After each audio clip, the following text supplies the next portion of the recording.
Hello everyone, it's Johnny Catrue, and in today's video it's my first listen to the new Beach House album called Once, Twice, Melody. Beach House are an American dream pop group who only seem to be growing in stature more and more as the years go by, even if their peers from the 2000s indie pop scenes fall by the wayside. I got into them back in 2010 with the release of their breakthrough album Teen Dream, an album full of amazingly gorgeous and memorable melodies. At that same time I went back and listened to their self-titled debut, which I did enjoy, and I was pretty excited for the follow-up in 2012 called Bloom, but I ended up being a bit disappointed with it. I just felt the melodies on Bloom weren't quite as strong as those on Teen Dream, and that their production style was getting a little bit stale. This only worsened for me on 2015's Depression Cherry, which I was very disappointed by.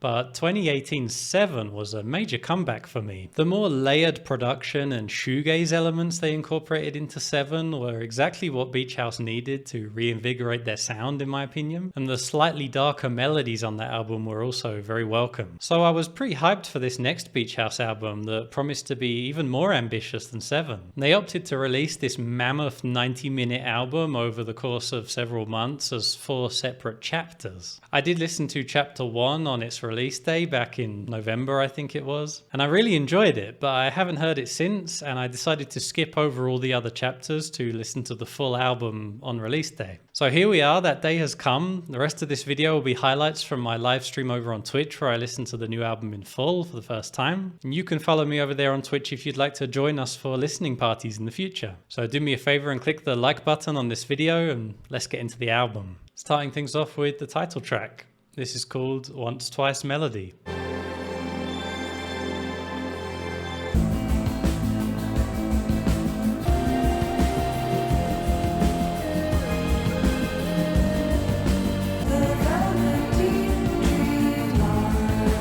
Really magical. Everything about the sound production and the performances really, really beautiful. After hearing that for the first time a few months ago now, it did get me excited. It felt like they were willing to push things a bit further again and maybe make things a bit more epic and a bit more magical. It feels like they're maybe quite keen to push things even further in that way, just in terms of the kind of magical hugeness of the sound. Let's get into track 2. It's called Superstar. So lush. There's a light going out tonight. Against the wall. Victoria's voice sounding stronger than ever.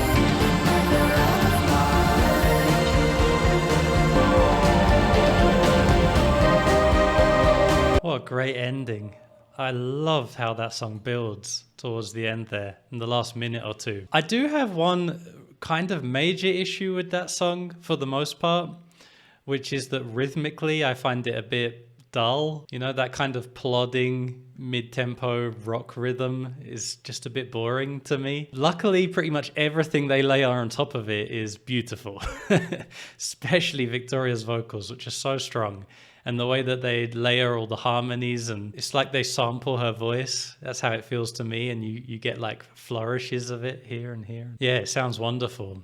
Melody is longing and gorgeous. And yeah, especially that build at the end, it really hits a kind of peak of longing and yeah, bittersweetness. So yeah, very beautiful song. I just don't cope too well with that kind of repetitive, kind of uninteresting rhythm. All right, on to track 3. It's called Pink Funeral. Already feels quite epic. I think this one was my favorite when we first listened to chapter 1. Love the arpeggios.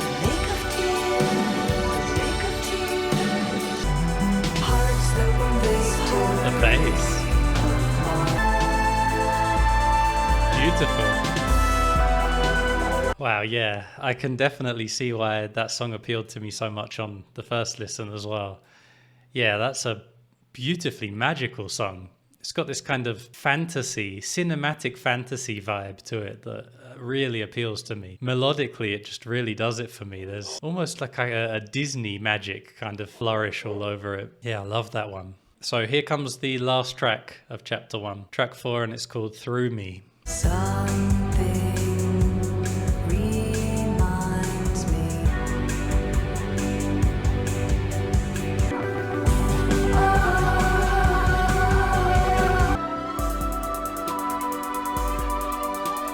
Very nice.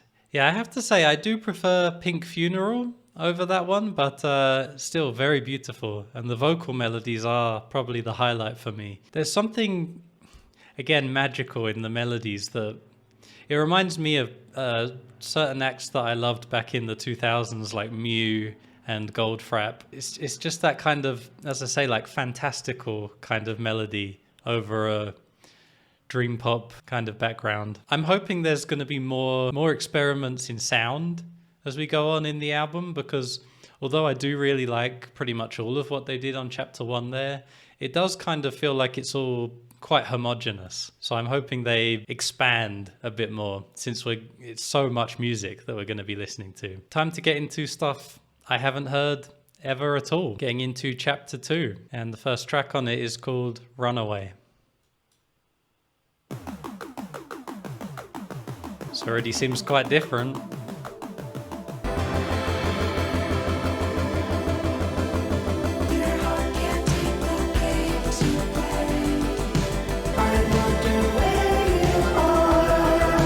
Yeah, as you guys were saying, I'm into the whole synthwave aesthetic they were going for on that track. Probably the closest thing I've heard to that in recent memory was Drab Majesty. I really love their stuff in that style, although their stuff's usually quite a bit darker. That sort of sounded quite pleasant and inviting. I wasn't crazy about the tune of that one. It was nice, but I didn't think it was as strong as some of the other tracks. But aesthetically, very nice.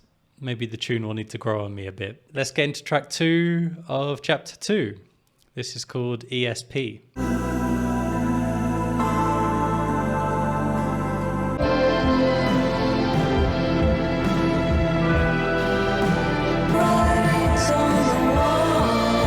Nice bit of melody there. Yeah, as with the previous track, the melody wasn't entirely working for me. Although towards the end there were some parts that started to do it for me, as I mentioned. And throughout there was so much to enjoy anyway. The orchestral flourishes especially sound wonderful. Love how heavy and distorted the drums were too. So I really enjoyed so much about the production, the sound and the movement in that song. Again though, some of the melodies just a little bit overly simplistic for my taste. But yeah, maybe the next track's gonna offer up something a little different in that way. Track 3 on part 2, it's called New Romance.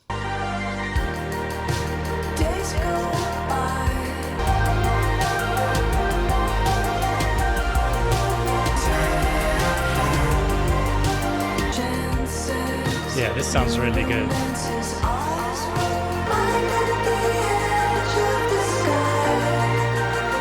Yeah, that was a great one. Loved that track. Really called back to some of my favorite stuff from chapter 1. In a way, I wish we would be hearing more new ideas. I feel that instead there's one particular thing that I'm enjoying on this album so far, and I'm happy every time they return to it, but I'm really hoping there'll be something more original to really excite me. But that being said, I thought that song was great. Some of the ideas like the vocoder were new and interesting, but what I really liked about it was the dark fantasy emotion in it. You know, that's how I feel it. Let's get into track 4 on chapter 2. It's called Over and Over. Kind of a drama of 80s pop in that chorus. It's really nice, this. I like where this is going. Gorgeous, gorgeous chords. Yeah, that was gorgeous and definitely a highlight of the album so far.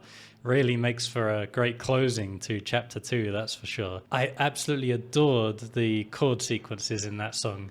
Some really nice melodies too. Overall, I was really taken with it. I do have one slight frustration with it though. I think the prog rock fan in me really wanted more of a point of explosion towards the end there. I felt that there was so much tension in it that it really could have been so cathartic.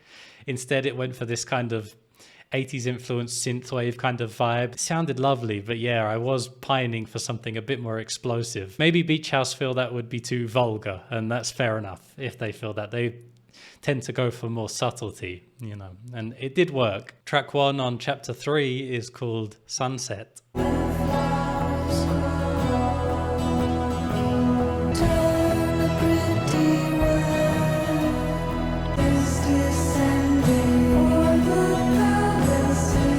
Yeah, that was lovely. You know, you do get the feeling that they could have taken it somewhere more.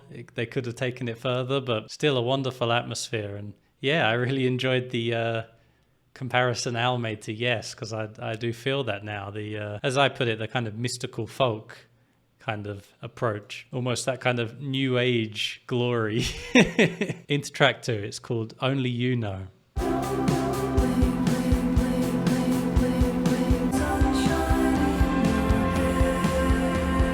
Love what they're doing with the vocals there.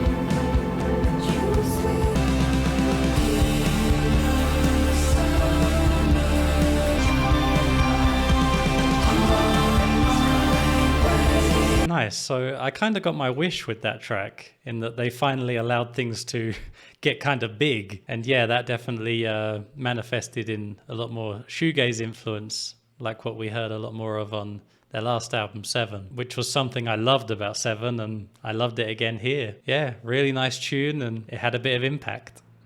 Liked it for that. Track 3 is called Another Go Around. Sounds like a 60s pop melody.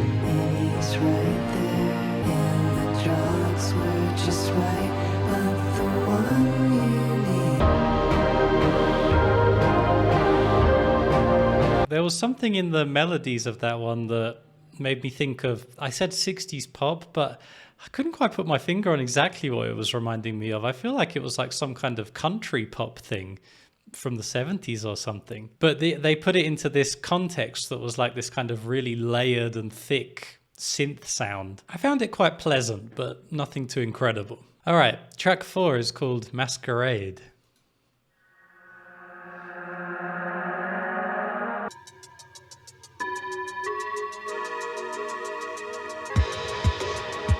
Demo scene vibes. Sounds so cool. Oh man, I love this sound.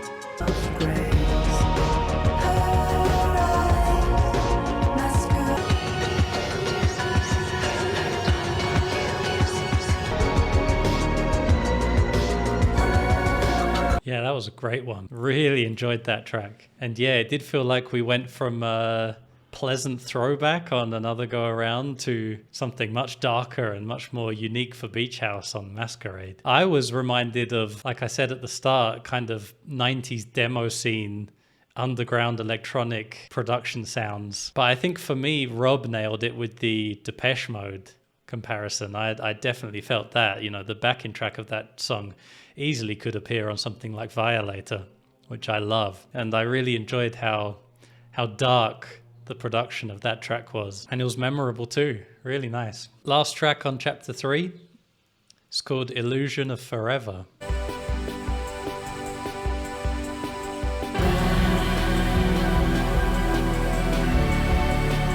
Very strange arrangement in this. It's nice. Lovely.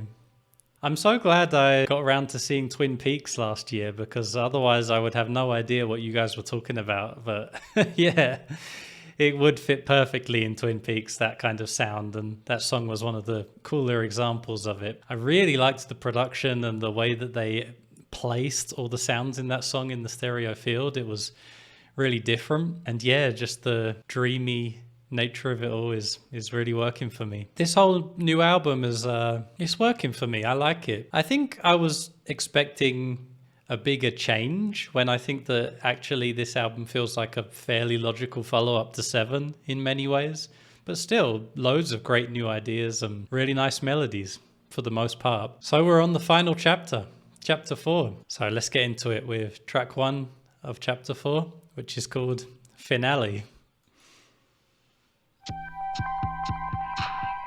Very different.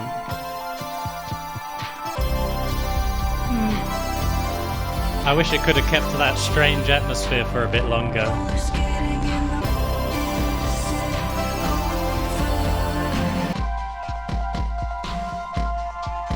That's cool. Very nice. At the very start, I was really taken with the atmosphere they set up, and then I felt they took it somewhere that I didn't want them to take it.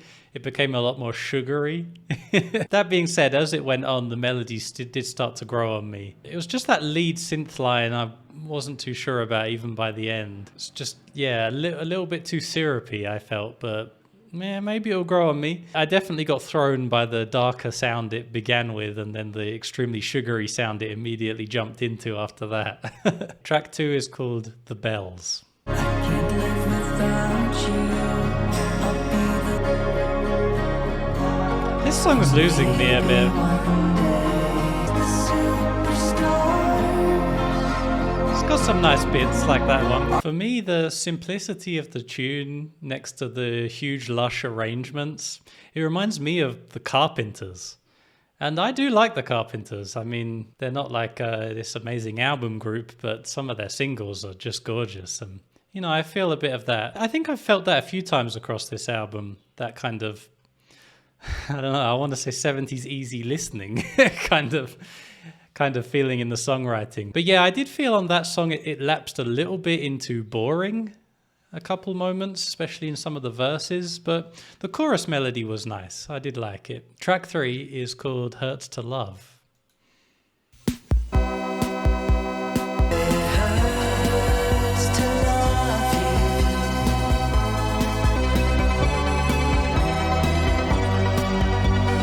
Boys and girls.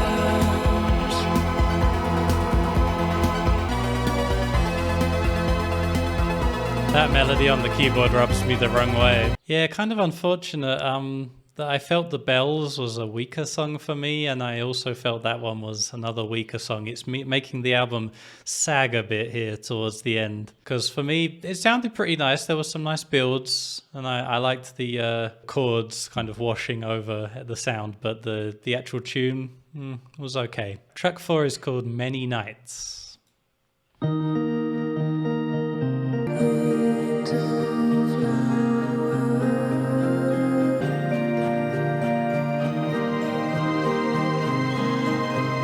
Something really nice about the sound of her voice in this one. Oh, that's lovely.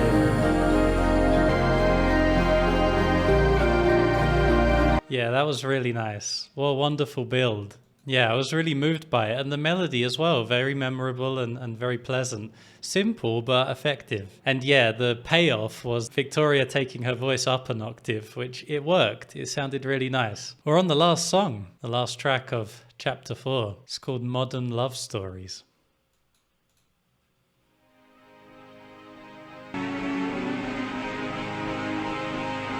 Crazy pitch bends.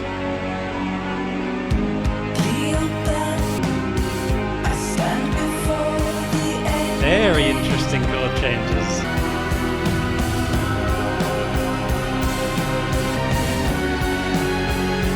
Damn, these changes are immense.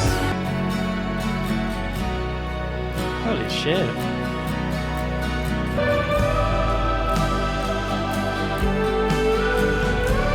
Beautiful. What a fantastic closing track. Very satisfying. Felt in some ways that they'd been teasing towards a track like that for most of the album. Loved the way they were bending the pitches of the chords in the beginning. And even without the bending, they were pretty interesting. Very nice melodies as well. Really moving stuff. And then just to top it all off, we had a really significant switch up in timbre halfway through with the switch onto guitar and really impactful moving chords for the ending there. Like a lot of the album, I do feel they could have pushed it a bit further.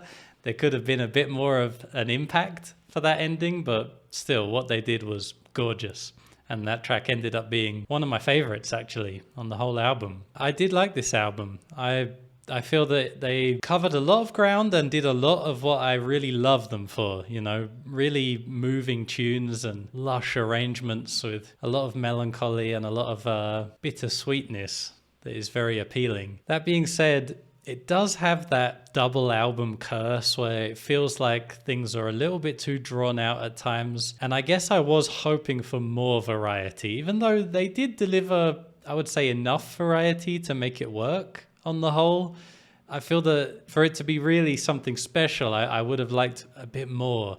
I would have liked to have been surprised a bit more. You know, when you go on a journey like this on an hour and a half album, you know, I have a couple prog rock albums that are really special to me that are sort of this length. I think of like the first Magma album and Genesis is The Lamb Lies Down on Broadway. And the variety of moods and timbres on those albums are just incredible. And I don't think that this album has that. It really doesn't. But, you know, I would say at least one or two songs in each chapter really surprised me and did something that really excited me and moved me. I would say more than half of the album was good. I was moved by a lot of it. But yeah, it's that very typical double album feeling of you feel that they could have cut quite a few tracks out of this and ended up with a much stronger record. Instead, what they opted to do was release it in chapters, and maybe it will be fun to split the chapters apart a bit more and see if it works better that way. Because, you know, if that's the way the band intended it and that's the way it works, great, you know, that's fine. So let me know down in the comments what you think of this album, and if you missed the live stream and would like to see my full unedited reaction, check out my Patreon. Whichever tier you support me at, you'll get full access to the archive of unedited reactions, and you'll be helping me to continue making these videos and keep my channels going, so I really appreciate it. Thank you so much to all my current supporters on Patreon, and thank you very much for watching. Until next time, take it easy.